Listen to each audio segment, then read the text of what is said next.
보육교사에 대한 경찰 조사에서 무슨 일이 벌어질까요?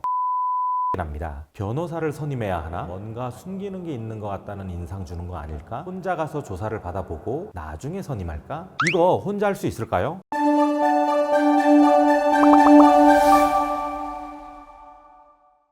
안녕하세요. 당신 곁에 김신 변호사입니다. 경찰서에서 조사받으러 오라고 하면 어떤 기분일까요? 너무 놀라시겠죠? 변호사를 선임해야 하나? 아니야. 괜히 변호사 선임해서 가면 뭔가 숨기는 게 있는 것 같다는 인상 주는 거 아닐까? 일단 혼자 가서 조사를 받아보고 나중에 선임할까? 변호사 선임하면 뭐가 다른가? 별별 생각이 다 듭니다. 제가 이런 이야기를 어떻게 다 알까요? 젊은 선생님, 나이 든 선생님, 남자 선생님, 여자 선생님 모두 처음 상담 때 이 이야기를 하더라고요. 오늘은 이러한 질문에 대해서 제가 항상 설명드리는 부분을 영상으로 만들어 봤습니다.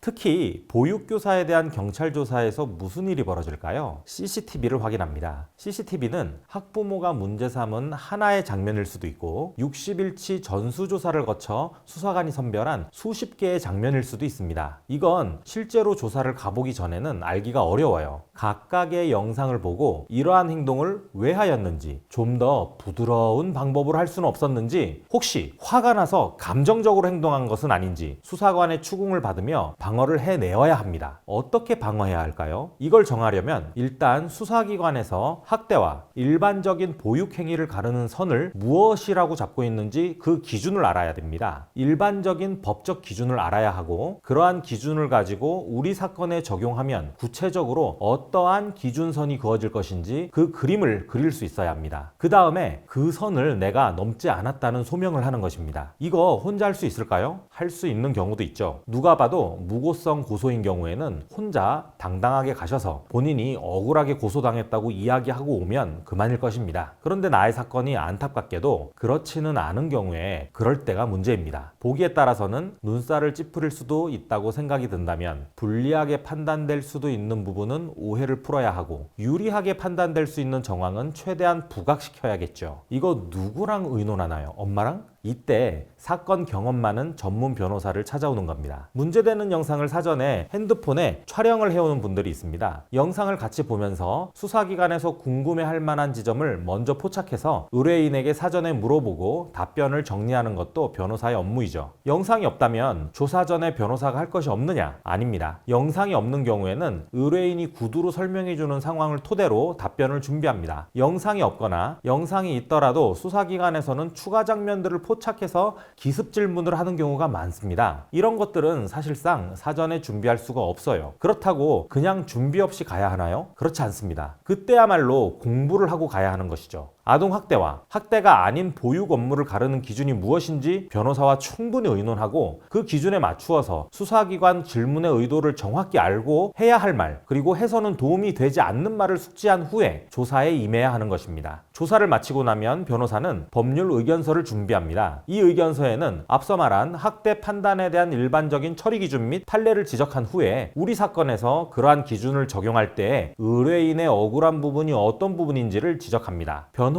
의견서에 입장을 적지만 조사 때 제대로 이야기를 하는 것은 여전히 중요합니다. 변호인 의견서는 변호사가 윤색할 수 있잖아요. 조사 때 본인의 입으로 정확하게 이야기를 하고 의견서에 변호사가 다시 한번 강조하는 것이 가장 보기가 좋다는 점에서 1차 조사 전부터 변호인과 함께 하는 것의 중요성은 아무리 강조해도 지나치지 않습니다. 오늘 영상은 여기까지입니다. 영상이 도움되셨다면 구독과 좋아요 부탁드립니다. 저는 다음 영상으로 다시 찾아뵙겠습니다. 감사합니다.